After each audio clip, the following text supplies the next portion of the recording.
Nous allons aujourd'hui à la rencontre d'Éric Ducomb-Foresti. Avocat épique, surnommé Acquitte à tort, il devient sinistre de l'injustice et garde des Sceaux début juillet 2020. Son histoire, elle est simple. Il a passé sa vie à défendre les personnes accusées de pédophilie, de violence conjugale et d'escroquerie. Rencontre avec ce ténor du fardeau, hors du commun. Maître Ducomb-Foresti, vous pourriez faire acquitter n'importe qui ? D'abord, qu'on ne me fasse pas défendre une cause. J'aurais pu défendre Hitler, sauf s'il me demandait de défendre le nazisme. Je pourrais défendre un négationniste, mais pas un type qui me demande de dire que les chambres à gaz n'ont pas existé. La limite pour moi, elle est là. Quand on lui repose la question plus tard, Ducomb-Foresti a cette réaction étrange. Maître, j'ai pas bien compris la phrase sur le négationnisme. Le négationnisme, c'est pas justement quelqu'un qui prétend que les chambres à gaz n'ont pas existé ? Nous décidons alors de changer de sujet. Maître, entre les affaires de pédophilie, l'affaire Thibault, Jérôme Cacabuzac, le célèbre troudicologue et ministre, qui avait des comptes en Suisse, le cul des autres, surtout quand il est sale, c'est un hobby pour vous ? Certains, leur passion c'est l'escalope milanaise ou le saut à l'élastique. Moi, ma passion, c'est la zone rectale. Et pourquoi ?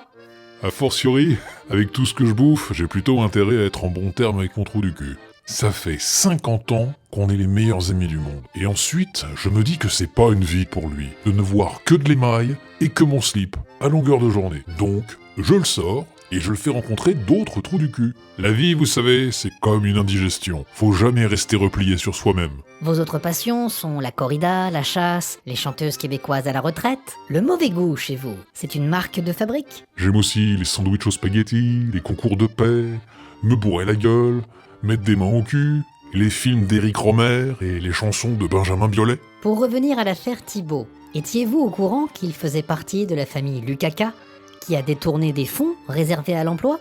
Dès que j'ai entendu parler de l'affaire Thibault Lukaka, la matraque dans le cul, tout ça, là je me suis dit, ça, c'est pour moi. Et puis, sa famille venait de recevoir une petite prime de 170 000 €, donc je les ai bien reçus. Après, ce que font les gens avec l'argent et les aides de l'État, ça ne me regarde pas. Visiblement détendu, nous décidons alors de parler d'actualité. L'arrestation récente d'Arien Sorel, le célèbre polémiste marxiste d'extrême droite, ça vous évoque quoi ? Je dis que c'est bien fait pour ces gueules. Car il faut qu'injustice soit faite. Vous défendriez Arien Sorel si vous n'étiez pas devenu sinistre de l'injustice ? Déjà, posez-vous la bonne question. Je suis au gouvernement depuis même pas un mois et Sorel est déjà en garde à vue. Après, je suis garde des Sceaux. Et vous savez que j'ai une armée d'imbéciles qui peuvent faire le sale boulot à ma place. C'est important de dégueuler, de déléguer, en laissant les autres se salir les mains à ma place. Mais tout à l'heure, vous disiez que vous pourriez défendre Hitler. Pourquoi pas Arien Sorel ?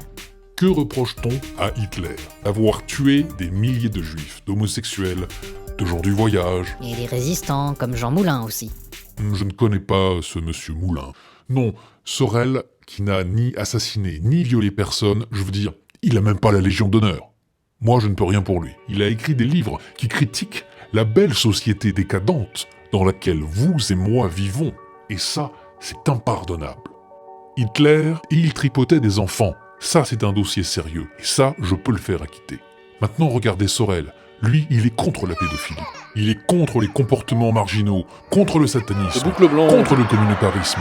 C'est un individu dangereux pour le nouvel ordre mondial, pour la santé du pays. En plus, il m'a bien chargé sur l'affaire Outreau et surtout, il fait des fautes de français. Il dit un espèce au lieu d'une espèce. Non, ce mec-là, je l'aime pas. Et pourtant, il est chauve. Et d'habitude, je défends les chauves.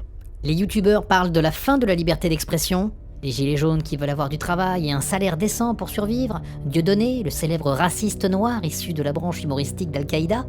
Vous pensez que l'injustice française pourra un jour censurer toute la haine sur Internet ? Aucun, vous m'entendez, aucun d'entre eux ne mérite d'être défendu ni acquitté. Ils ne sont pas assez sales pour moi. Vous voyez, moi, j'aime l'andouillette. Parce que c'est comme le succès et la célébrité. Ça doit sentir la merde. Sinon, le public n'est pas intéressé et il va sur Pornhub.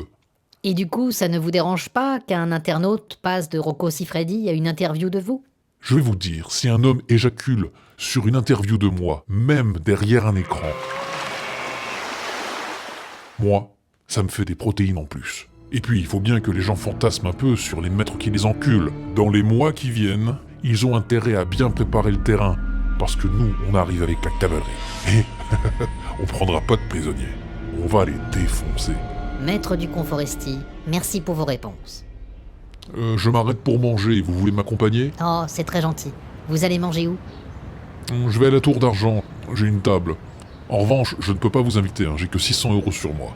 Je vais même pas pouvoir manger à ma faim. Quelle triste époque.